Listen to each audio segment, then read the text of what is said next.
Hey guys, welcome back to Ultimate S&S. Today I'm just kind of checking to see what progress on our mealworm farm is turning, and we're looking here for any kind of signs that these things are maturing and turning into beetles. So if you look right here, see if I can zoom in on that for you. Yeah, so right there we have a beetle. We're seeing old casings from the mealworms as they are growing into the beetles. We got another beetle up top here. Zoom out here so you can get all this in shot. So we have another beetle up here. I'm seeing a few new mealworms in there as well, the smaller ones. So what I've got in this is I just have fresh rolled oats, and occasionally I'll take some of this bird feed. It's game bird feed for starter feed. Has a really high protein percentage in it. And I just put a layer on top. That gives them something extra to eat other than just the oats. So we're going to do that now.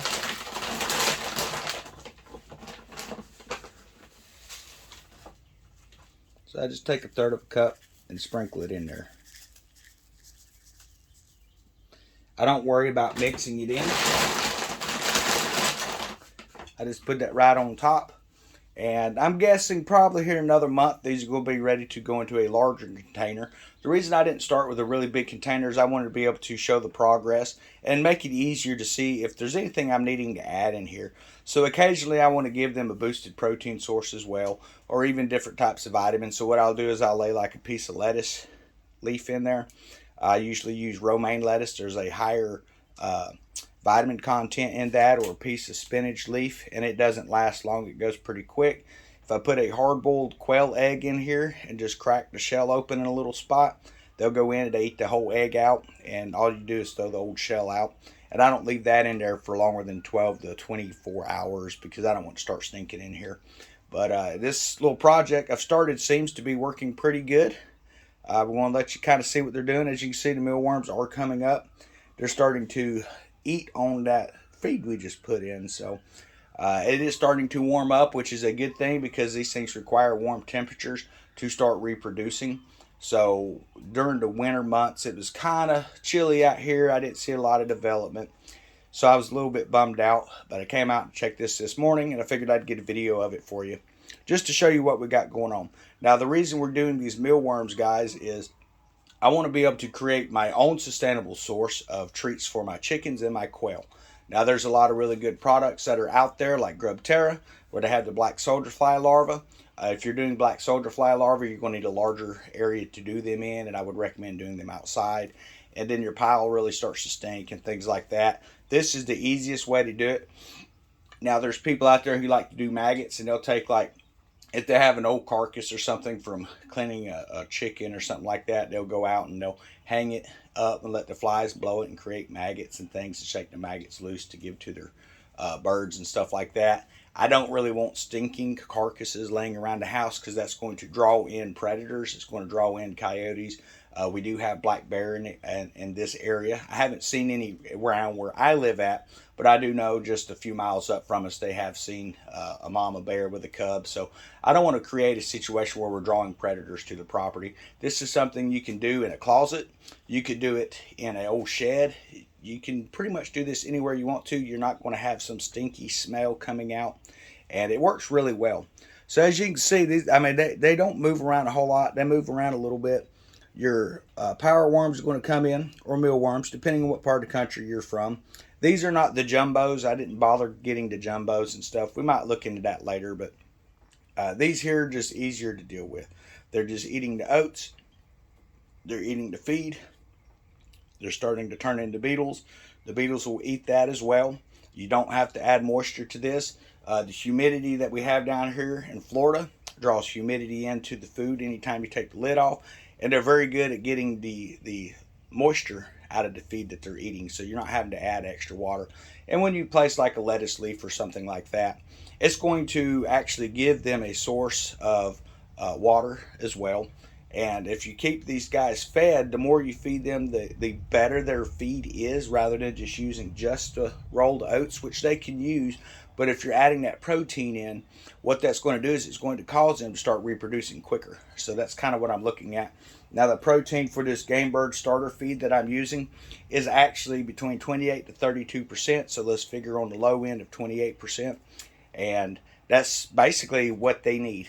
They're going to be able to knock it out. That third, I do that about once or twice a week. I don't go too awful heavy with it because it is just a power worm, guys. They're going to eat mostly the rolled oats, but if I want to boost them up a little bit, I give them something a little extra. So you can kind of see over in the corner, I'm hoping you can see it, all the movement that's taking place. So that's all of the power worms that are down in the bottom there starting to come up toward the top to get into that. Now when this gets into, I'm going to probably move it to a gallon or I guess a gallon size container will be my next step.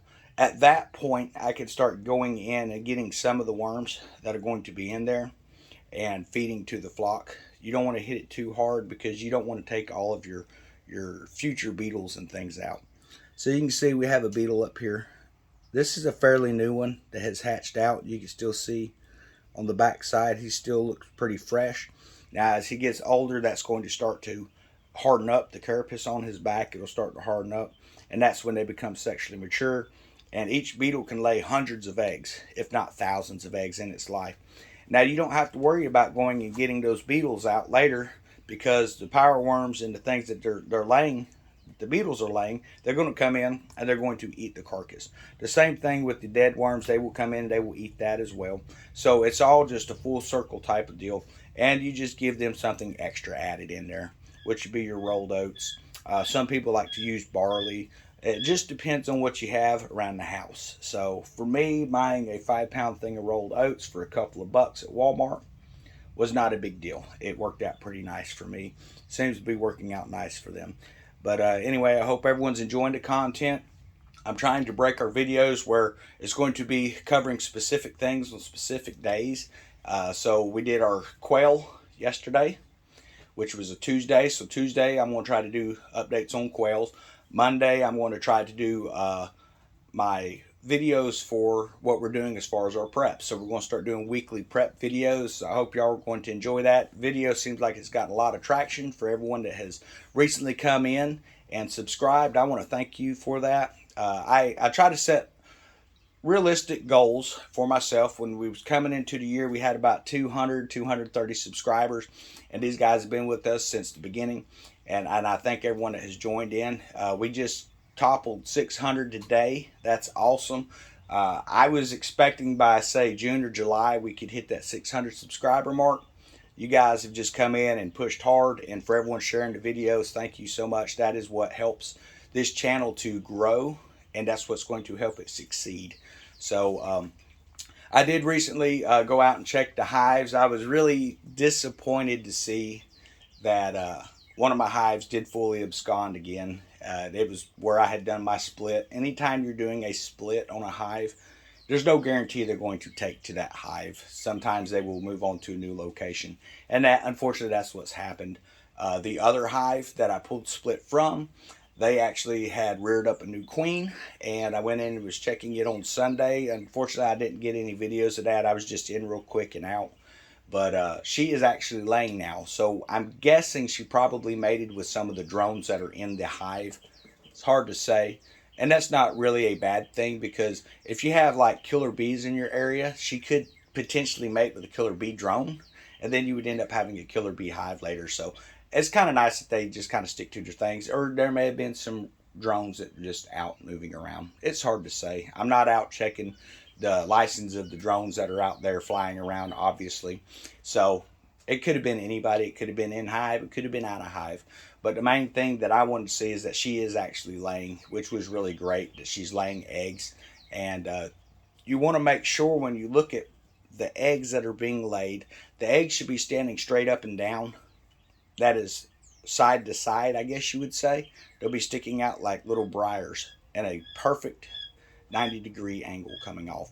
If they are leaning to the side, eventually they'll lean to the side just before they turn into a grub or the larva stage of a bee. But if they're laying them and they're in angles, you have a drone laying eggs. And that can happen. The bad thing about that is all you're going to do is have a drone hive. And we want to make sure we have scavengers. We want to make sure that we have the drones. We want to make sure we have a queen. So if you're checking your hives this year, check and make sure if you're seeing the eggs that are laid, that they are sticking. If you lay that frame, not like it's sitting in the hive, but flip it straight up, those eggs should be sitting straight up and down. If you're looking at it with the frame to the side, that should be sticking straight out. If it's just laying on its side right after she's laying, then you probably have a drone that's laying. The easiest way to verify what's laying is to look at your hive, look on them frames, and locate your queen. Your queen is very easy to spot, very easy to identify. So we actually are going to be going out probably, let's see, I got to check the weather. It looks like we got some really nice days coming up, which will be in, up near the 80s. So I want to get out on some of these trails that I walk. And I went out last year and I found a lot of wild swarms, but I didn't really have a way to take them. I didn't really have a way to collect those swarms at the time. But after ordering some bees, I'm going to show you what I got here, guys. This is what my bees came in. So I went ahead and I saved both of these from the bees that I had gotten. And it has a top. You just slide this over and the top comes off. And then you will capture that queen and you're going to hang her. It still has the hanging pole. We're going to hang her inside there with a queen cage or a queen excluder cage. They have different names, different types. You could buy the wood ones. I have the plastic ones. And what I'm going to do with that, I even still have the wood ones. I can clean this up, get a queen in there, stick a marshmallow in the end, rehang that. All the bees are going to climb inside this that's following that swarm. And then just replace the lid. So when I'm doing all of that, understand, I'm going to be wearing my bee suit. I am allergic to bees, so I always wear a bee suit around them. There's a lot of people you're going to see on YouTube, and they come out and they get in their bees, and they are just kind of like doing whatever, and they're just in shorts and short sleeve shirts. And if that's the way you want to tend bees, I say go for it. Me personally, I'm not going to do it that way. I'm always going to have safety. But I'm going to place this in one of my rucksacks. I'm going to have my bee suit, and I'm going to have my smoker. And I'll smoke any big swarm that I see. That way I can find the queen. She's going to get put in that cage. And then I'm going to hang her in that and leave the top open. It'll be laying on its side, and the bees will actually crawl in to get to her. And you give them about an hour or so, and most of the swarm, if not all of it, is going to come into that cage. That particular cage will hold 5,000 bees. Sounds like a lot, but it's really not a large swarm. But I'll let that fill up. We're going to take it, and we're going to move it straight from that location to one of our hives. The queen will remain in her queen cage. She will get hung on a frame inside the hive that has empty comb. And that's one of the things I noticed in there is all the honey stores that they had built up that I had left for them. They ate it all, and then they absconded. They went to a new location. So that is something that happens when you're keeping bees. That's why you should keep 2 hives, because one hive may decide, you know what, let's find another location. And if that's the case, that works out pretty good for them. But it leaves me a hive that's going to be easier to get started.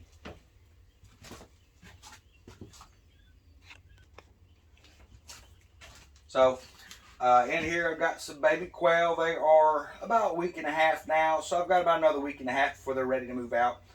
Typically when it's this time of the year, my temperatures are not dropping below 60 in the evenings. When these quail are 3 weeks old, they'll be pretty much fully feathered. They will still have a little bit of the down on their head, but I go ahead and move them out to a grow out pen. I've not had any issues with that. It's warm enough. The nights are getting shorter. The days are getting longer, so that really helps. In the evenings or in the morning, I come out and I turn this off, and I go out and I'm releasing chickens and stuff, make sure to have fresh food and water in here. And it just makes things so much simpler and easier in the long run. So tonight is Wednesday. For those that are new to the channel, on Wednesdays we do a live stream. And I am trying to get coordinated with Survival Living and see if he wants to come into the live stream tonight. So that'll either be through a dual program where he can come from a location. What I'm trying to do is get him to come over. And we're going to have it opened up where people can ask questions and stuff. And I've got a few questions, just kind of like like an interview type of situation stuff. And tonight's live stream, I'm really wanting to cover the what his views are. And if we can't get him, we'll probably get some other special guests, but I want to find what his views and his opinions are on the difference between what I call prepared readiness, which is where you're prepping to get ready, versus reactive readiness.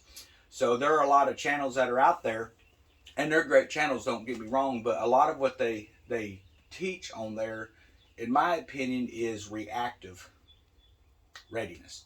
Now, the problem with reactive readiness is you're living your life the way it is right now.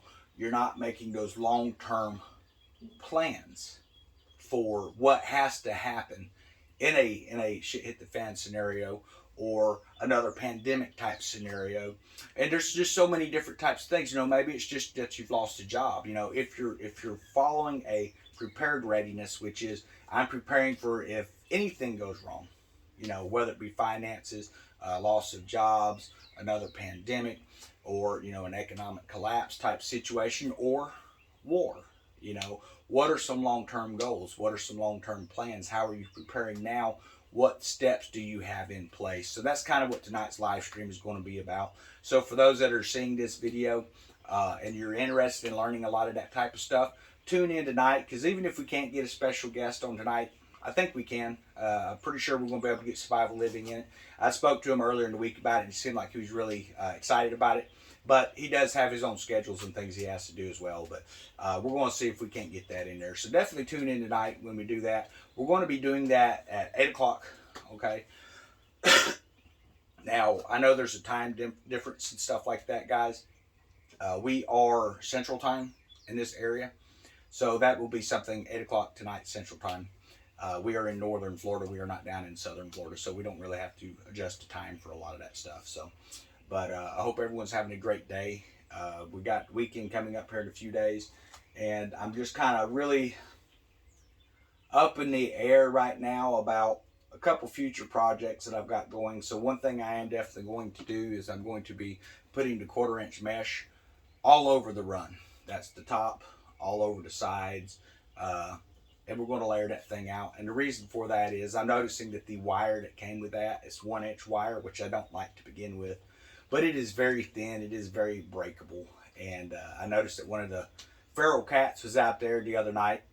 And it was coming up to put the chickens in. And this cat's just sitting at the corner, and he's got both his paws in, making these noises. And I guess he was trying to call the birds over to him. So I ran the cat off.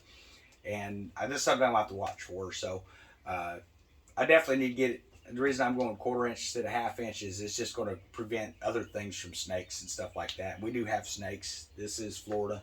I've not seen a lot of venomous snakes in this area, but I have seen a lot of constrictor style snakes and things like that as well. And they will kill a bird just as quick as a venomous snake will. And that's going to help keep them from getting in. So I've got the bottom secured properly. Now I want to secure the sides. And I'm going to have to do the top as well, because all it takes is a raccoon who can climb just about anything to climb up, get on the top of that netting or that mesh wire that's up there right now, and he's going to chew right through it and drop into the coop. Now during the night, if he does that, hey, they're in their coop, they're not getting in. It's got a cement floor, steel sided building and stuff. They're not getting in. But if I decide to go with an automatic door or something, he could potentially be in the run and get to my birds as soon as they release. And I'm not really looking at putting in an automatic door in mainly for that reason. But I also don't want to have to come out one morning and then have to turn around and go get a firearm to deal with a raccoon that's in the run and stuff. I would rather be able to prevent it so I don't have to take an animal's life. I don't eat raccoon. As a hunter, I only harvest animals that I myself will eat. So I don't want to have a situation where you're drawing them in inadvertently because you're keeping chickens and then having to put it down. So I'm not going to relocate one and all that, because as soon as it gets in and it realizes it's a food source there, it will always come back. You could drop that raccoon off miles away. He's going to come back because he knows that that is an area he can get food, especially if they are able to actually get food in there. But that's kind of what we're looking at, guys. So come back tonight, like I say, 8 o'clock. And you'll see the live stream kick in. Sometimes we get started a little bit early. It just kind of depends on what we're doing. I'll post it up and I'll wait and see as there's a few people coming in. And then we'll start the live stream, because otherwise I end up with just kind of mindless rambles and stuff. So everyone have a great evening. We'll see you tonight.